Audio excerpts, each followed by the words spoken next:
Baik, Assalamualaikum warahmatullahi wabarakatuh. Perkenalkan, nama saya Muhammad Tatang Panji Gemilang dengan NIM 230810644. Program studi Teknik Lingkungan kelas 4B. Di sini saya akan membuat video tentang analisis data menggunakan program SPSS guna memenuhi tugas akhir semester mata kuliah statistika. Langsung saja kita masuk ke dalam soalnya. Soal yang pertama yaitu seorang peneliti ingin mengetahui keefektifan penggunaan pupuk terhadap tinggi tanaman tomat. Peneliti melakukan penelitian terhadap pupuk kandang, pupuk kompos, pupuk kasting. Masing-masing pupuk diberikan pada 20 tanaman tomat. Pupuk diberikan mulai dari bibit sampai tanaman tomat berumur 10 minggu. Setelah 10 minggu, tinggi tanaman tomat dicatat. Hasil pengukuran tinggi tanaman tomat dalam sentimeter yang menggunakan pupuk kandang, pupuk kompos, dan pupuk kasting adalah sebagai berikut. Nah, ini jumlah data semuanya. Jumlah semua datanya yaitu totalnya semua ada 60 data. Yang pertama, pupuk kandang. Pupuk kandang ada 20 data, pupuk kompos 20 data, dan pupuk kasting 20 data. Yang totalnya ada 60 data. Terus yang ditanyakan yaitu berdasarkan hasil penelitian tersebut, apakah pupuk kandang, pupuk kompos, dan pupuk kasting mempunyai keefektifan yang sama terhadap tinggi tanaman tomat? Karena di sini terdapat lebih dari dua rata-rata, maka kita menggunakan uji ANOVA untuk menyelesaikannya. Langsung saja kita masuk ke Excel. Nah, di sini ada pupuk dan tinggi. Ini yang nomor satu ini yaitu pupuk yang pertama yaitu pupuk kandang yang berjumlah tadi datanya yaitu ada 20. Yang kedua, ini pupuk kompos. Datanya juga ada 20 data. Terus yang nomor tiga ini yaitu pupuk kasting. Yang datanya ada 20 juga. Terus yang sebelah kanan yang tinggi ini yaitu tinggi tanaman tomatnya.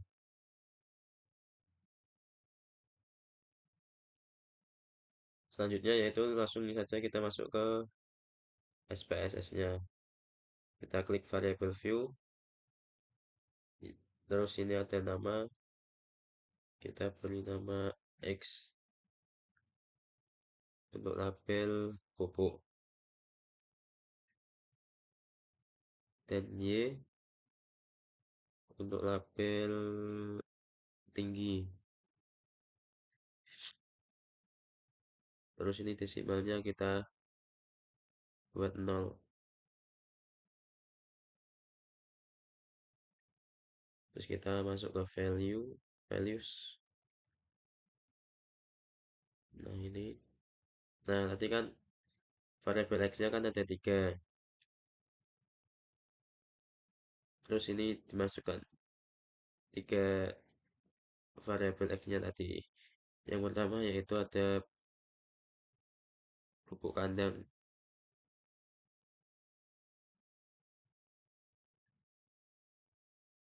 Kita add. Yang kedua ada pupuk kompos. Kita add lagi. Terus yang terakhir tadi pupuk casting. Nah, kita add lagi. Terus kita pencet OK. Nah, terus kita masuk ke data view. Nah, ini kan sudah ada variabel X dan variabel Y. Terus kita kembali lagi ke Excel. Nah, supaya mudah memasukkan datanya, kita langsung salin saja data di Excel ini. Salin semua. Sebut nomor tadi, nomor datanya. Nah, ini salin. kita masukin ke sini ke SPSS yang data view-nya ini kita masukin. Nah, setelah semuanya sudah dimasukin, selanjutnya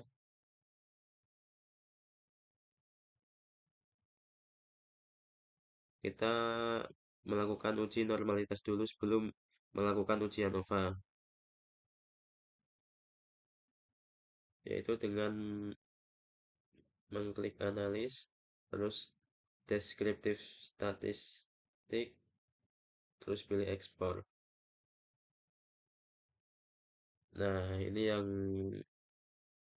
variabel X atau pupuk kita masukkan ke faktor list. Terus yang tinggi kita masukkan ke dependent list. Terus kita klik yang plus ini karena kita ingin menguji normalitas, kita centang yang normalitas ini, normality plots with test. Terus kita continue. Ya, kita langsung oke.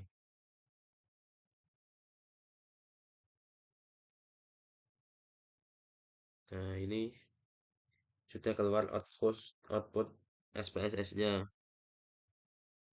Sudah ada test of normality. Sini ada Kolmogorov Smirnov dan sebelah kanan Sapirowil. Karena kita fokusnya ke Kolmogorov Smirnov, kita fokus yang sebelah kiri ini. Untuk mengetahui apakah data tersebut terdistribusi normal atau tidak, kita lihat di signya ini, yang sig sebelah di sini. Data yang berdistribusi normal yaitu ketika signya lebih besar dari 0,5. Contoh yang bubuk kandang ini signya 113, berarti normal karena lebih dari 0,5. Terus yang bubuk kompos 200, berarti normal karena lebih dari 0,5. Dan pupuk casing juga normal karena lebih dari 0,5. Setelah sudah mengetahui semuanya normal, langsung saja kita masuk ke ujian ANOVA-nya. Kita klik yang analis ini lagi, terus kita compare means, kita masuk ke one way ANOVA. Nah, ini yang variabel X atau pupuk kita masukkan ke faktor. Terus yang tinggi ini kita masukkan ke dependent list.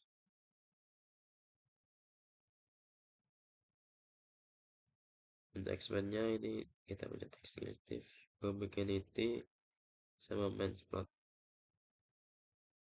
Nah, kita continue. Terus kita klik OK. Nah,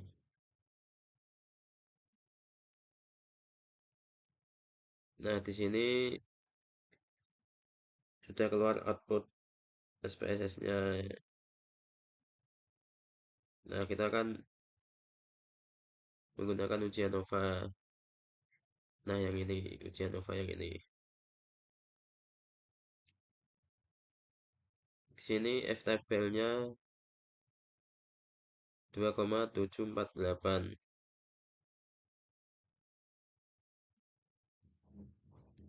Kalau di sini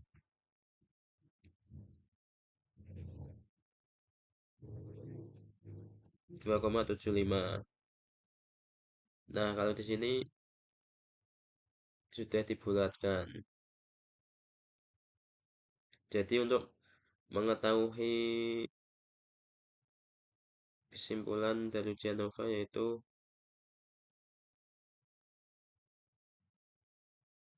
F alpha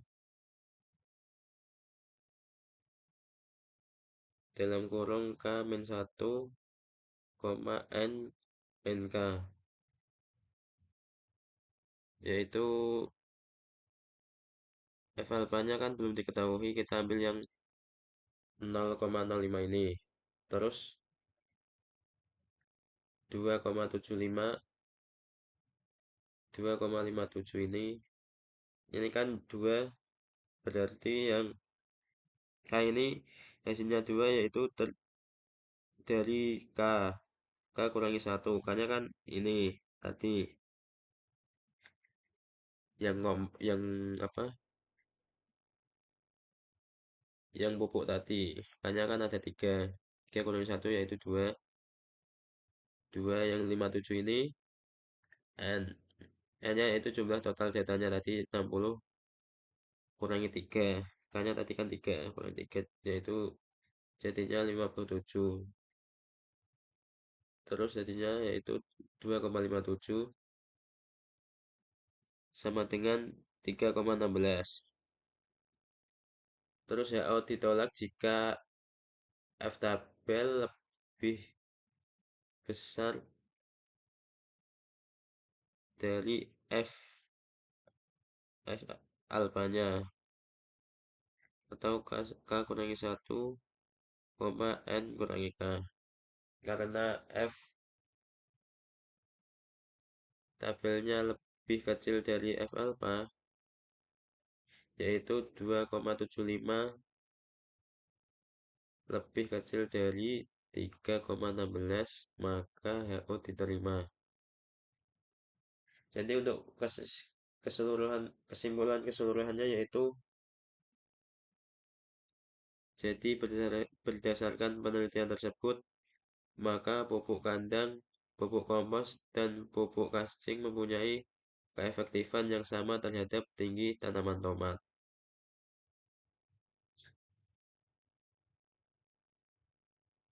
Oke, kita masuk ke soal yang kedua, yaitu berdasarkan soal nomor 1, jika penelitian hanya ingin mengetahui keefektifan pupuk kandang dan pupuk kascing saja terhadap tinggi tanaman tomat, kesimpulan apa yang dapat diperoleh peneliti?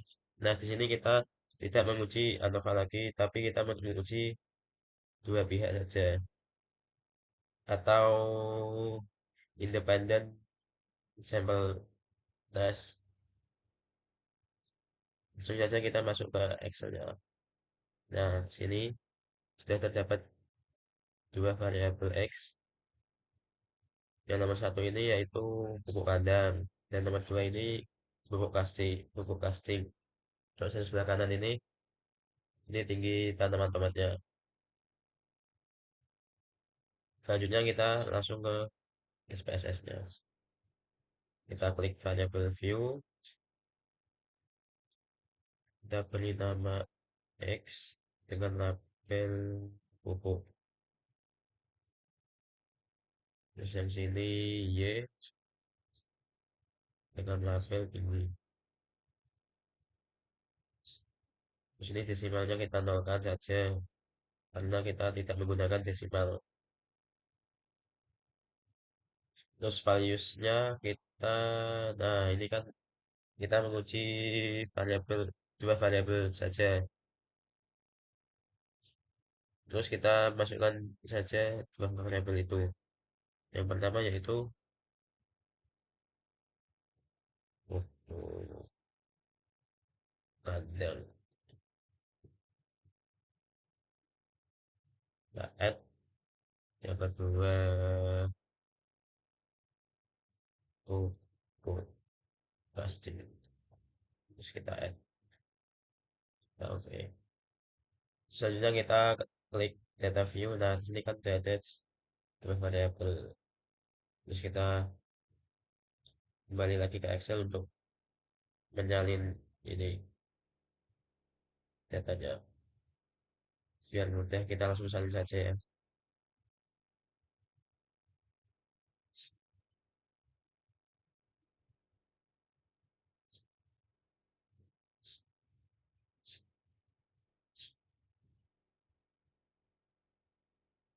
Nah, kita masuk lagi. Nah, ini langsung kita salin. Nah, selanjutnya kalau kita sudah menyalin datanya semua, langsung pergi ke analisis, terus comparisons. Nah, ini independence sample di tes. Kita klik titik pupuk ke new variabel yang tinggi ini ke test variabel. Nah, ini akan ada menggunakan dua grup kita. Terus ini klik yang define group di satu, di dua, kita continue. Terus kita lihat oke. Nah,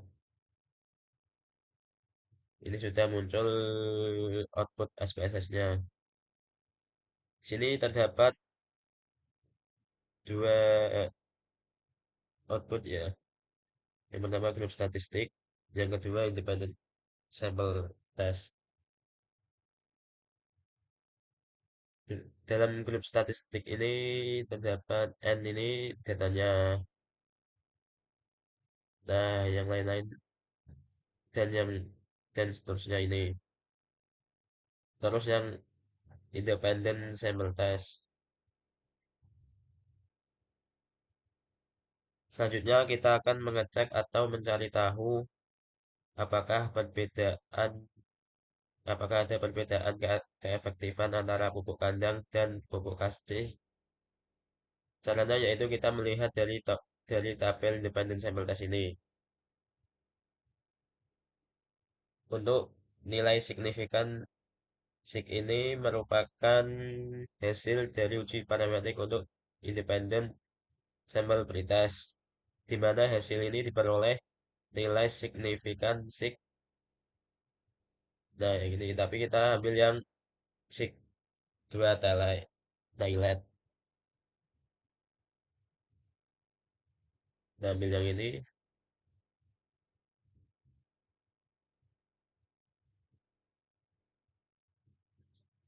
yang Thailand ini. Sebelum itu kita harus tahu dasar pengambilan keputusan uji sampel pretest yang pertama. Jika nilai sig 2 Thailand ini lebih dari 0,5 maka mempunyai keefektifan yang sama antara pupuk kandang dan pupuk casing.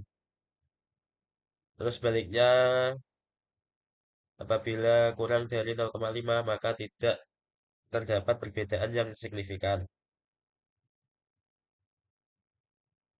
Ini.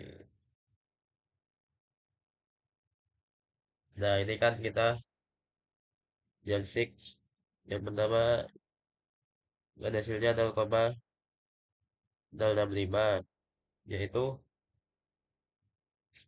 karena ini lebih dari 0,5 maka mempunyai keefektifan yang sama. Terus selanjutnya yang bawahnya ini juga lebih dari 0,5 maka mempunyai keefektifan yang sama. Jadi kesimpulannya yaitu pupuk casting dan pupuk kandang memiliki keefektifan yang sama terhadap tinggi tanaman tomat.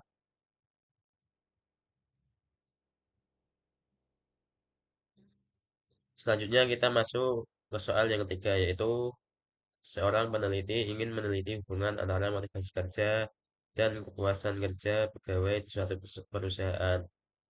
Untuk mengetahui hubungan tersebut, peneliti menyebarkan angket pada 20 pegawai perusahaan. Hasil dan pengisian angka tersebut adalah sebagai berikut. Nah, sini sudah tertera 20 data yang terdiri dari dua kategori. Yang pertama yaitu ada motivasi kerja, yang kedua yaitu ada kepuasan kerja. Jadi total keseluruhannya yaitu 40 data. Karena di sini motivasi kerja ada 20 data dan kepuasan kerja ada 20 data. Selanjutnya pertanyaan yang pertama ini yaitu tentukan persamaan regresinya. Langsung saja kita salin semua datanya ini ke Excel. Nah, ini ketika semuanya sudah disalin, yang 40 data yang tadi, langsung saja kita pergi ke SPSS. Kita ke variable view-nya dulu. Kita namain variable X. dengan label motivasi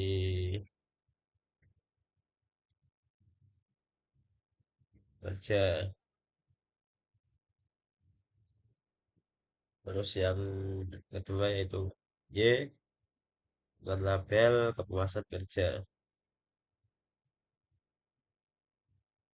Nah, ini desimalnya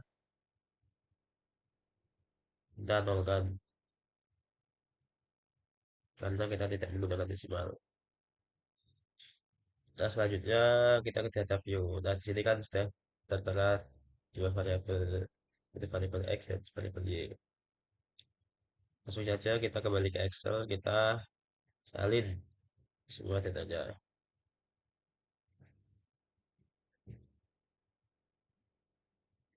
Kita salin dahulu, terus kita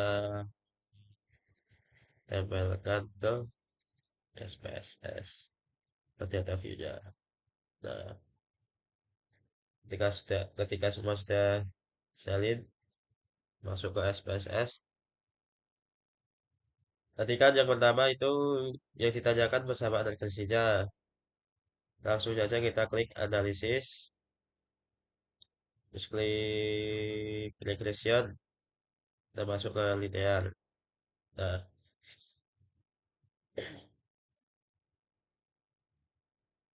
jadi balik aja ke masukkan ke independen saja,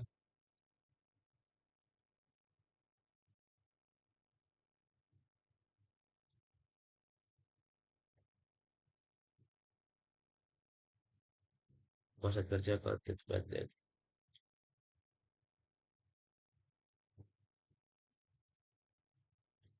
Nah, sudah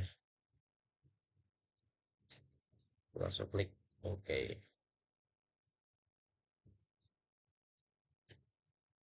Nah, di situ sudah keluar outputnya. Nah, di sini sudah keluar outputnya. Semuanya ada 4 output ya. 4 output. 1, 2, 3, 4. Nah, ini. Untuk persamaan regresi kita lihat di tabel output koefisien. Nah, yang ini. Kita lihat output yang ini. Terlihat konstannya. Nah, ini konstan. Konstannya ini 140,722 dan motivasi kerjanya yaitu men 0,162, sehingga persamaan regresinya itu rumusnya yaitu A plus BX. Hanya itu. Nah, yang ini ada yang konstan ini 140,722 dan B-nya yaitu yang ini, yang min 0,162 ini.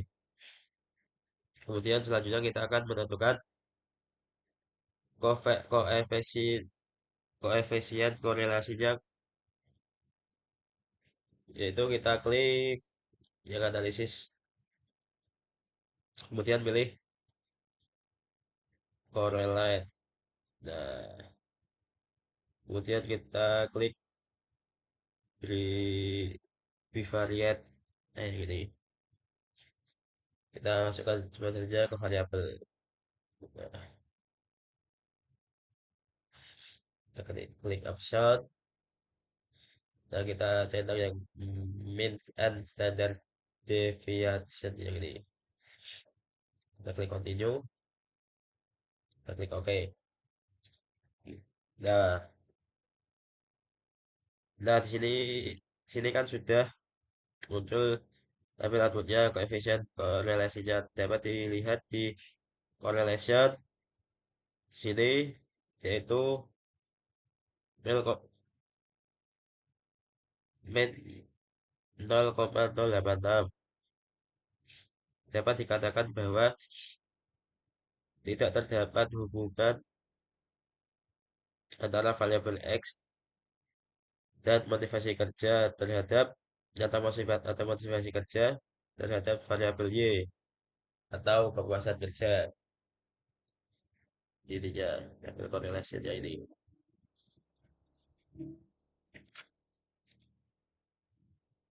Terus selanjutnya kita akan menentukan koefisien determinasinya.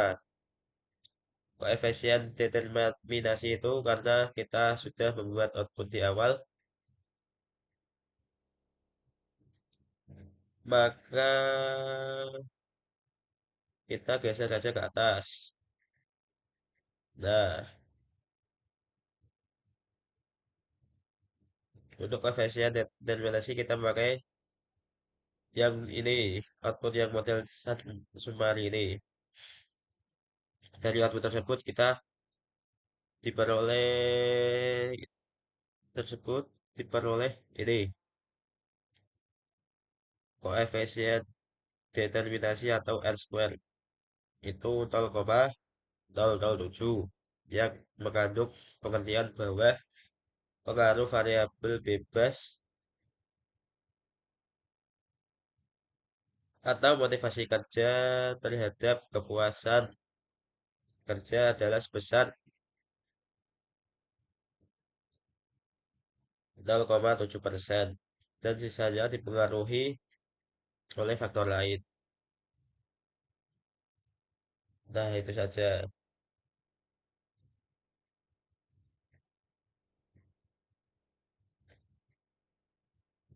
Sekian dari saya. Bila ada tutur kata yang salah, mohon dimaafkan. Assalamualaikum warahmatullahi wabarakatuh.